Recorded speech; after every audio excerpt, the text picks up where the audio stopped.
everyone, my name is Yusing and welcome to the Wild Finance. This video is the part 2 of my last video, how to build wealth fast. So if you haven't seen the first video yet, I highly recommend you to do so. Just pause this video and go watch the other one first. If you have seen the first video, then you know that I'm going to show you how I make my investment decisions based on the risk-reward ratio and also the scenarios and probabilities. And if you haven't subscribed yet, consider doing it because I will continuously share with you my investing tips to build wealth.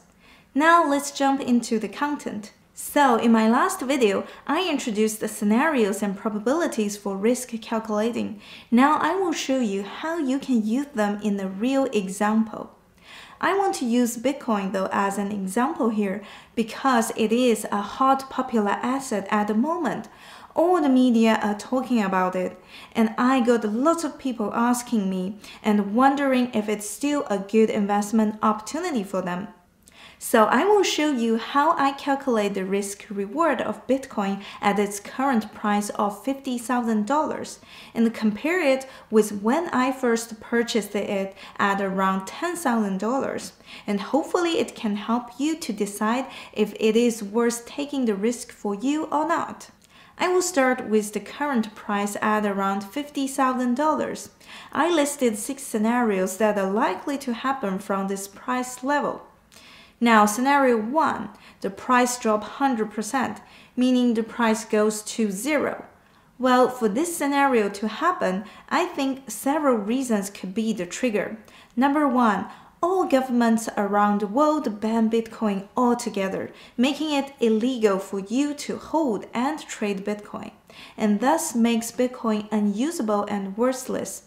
But I think it is not a likely event, because then all countries' governments have to come together and agree on this, which itself is a mission impossible in my eyes, considering there is literally nothing that they all have agreed upon in the history. So as long as there are some countries that are embracing Bitcoin, Bitcoin will not go to 0. The number 2 reason is the Bitcoin network is down due to some catastrophic events or all the miners giving up mining altogether. So no one can use the network to transact value, and this makes Bitcoin unusable and worthless. And I evaluate the probability of this scenario 1 happening is 1%. Because now Bitcoin has a market cap of $1 trillion, and we have seen lots of companies and institutions jumping in, which makes it much harder for the governments to ban it. Now, some might think it will never happen, or some might think it has a higher probability. But for me, it is really not a likely scenario, but I still want to put this in my risk calculation, so that I know what's the worst case. Moving on to scenario 2, the Bitcoin price dropped 70%. Well, historically this has happened in the Bitcoin bear market, so it is a likely event. But in order for this to happen, then I have to assume that $50,000 is the top for this bull market, which I'm not convinced about because I still think Bitcoin can hit at least $100,000 in this bull run. But since this bull market started after the March 2020 crash, it has been a year in the bull market now. So the likelihood of we're approaching to the top is getting bigger. So that's why I'm giving a 20% probability for this scenario. Now, scenario 3 is Bitcoin price drops 30%, which happens all the time in the bull market as a temporary correction.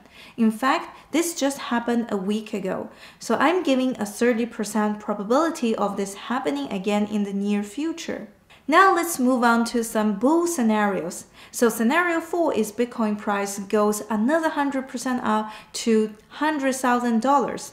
At this current level, I think it is very likely, and I would give a 40% probability for it. Scenario 5 is Bitcoin price goes up 300% to a whopping $200,000. I do think it is likely to happen if the economic conditions are not changing too much, meaning the inflation doesn't skyrocket. You may wonder, isn't it good for Bitcoin if the inflation is skyrocketing because the narrative for Bitcoin is an inflation hedge? Well, it is not that simple, and I will explain inflation and what impact it can bring to different financial assets in another dedicated video.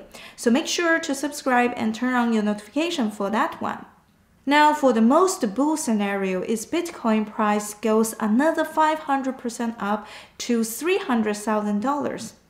Some may think it will never happen, but I would be willing to consider this happening, so I'm giving a 4% probability for it to happen in this bull run.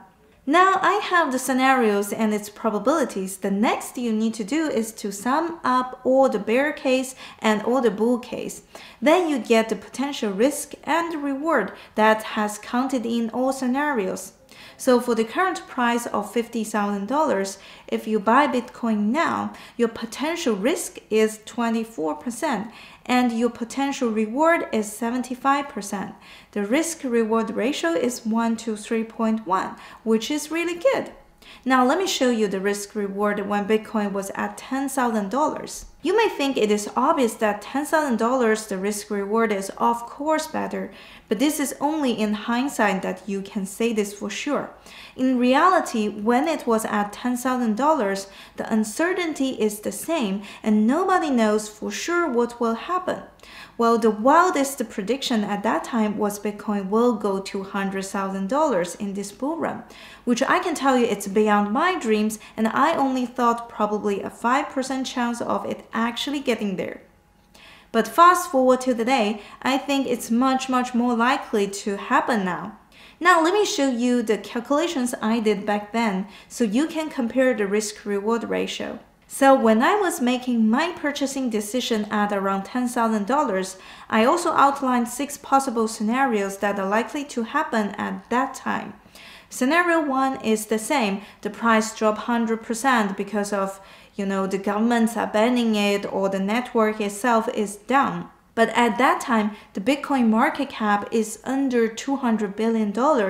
It's a relatively small market cap, so it's much easier for the governments to ban it because not many people and basically no institutions are participating in it. And I remember it was a bit fear that time. Someday we would wake up and the government has banned it. Well, that's why I gave a 10% probability of it happening. And if you think of a 10% chance of losing everything, it is quite risky though. Now, scenario 2 is the Bitcoin price drops 70% and enters a bear market again. But because we just came out from a 3-year bear market and we haven't even reached the old all-time high of $20,000 from 2017 yet. So that's why it was not likely that we go back to the bear market just after 2 months in the bull market. But we never know what's market gonna do next. Some black swan event can happen and cause the crash. But a black swan event itself is not a likely event either. And besides, we just got one in March 2020 when the virus came. So that's why I gave this scenario a 5% probability at that time. And scenario 3 is Bitcoin price drops 30% as a temporary correction, which like I said happens from time to time, so I gave a 30% probability of this happening anytime. Now scenario 4 is Bitcoin price doubles to $20,000, which is a 100% increase. And at that time, this seems the most likely scenario of all, and that's why I gave a 40% probability for it. Scenario 5 is Bitcoin price increase 400% to $50,000, which is also a likely event, but I didn't want to get too much ahead of myself, so I just gave a 10% probability of it. And in scenario 6 is Bitcoin hitting $100,000, and like I said, it was in the wildest dream that time. So I gave only 5% chance of that actually happening. Now to sum this up, we get a potential risk of 22.5% and a potential reward of 125%. The risk-reward ratio is 1 to 5.5. If you compare this with the current price, the risk level is almost the same for me. The only difference is the potential reward. Although the reward is decreasing with the price rising, but I still consider $50,000 a good risk-reward potential. But this is not financial advice. I'm just showing you how I calculate my risk-reward ratio. And like I said, the probabilities are very subjective to my understanding of Bitcoin. And you probably have your own understanding and your own way of assigning probabilities. So what I want you to learn is the method, not the result, so that you can use it for your own calculations. And if you like this video, then please smash the like button for me, because that's the only feedback I can get from you. If I don't get it, I will be very sad.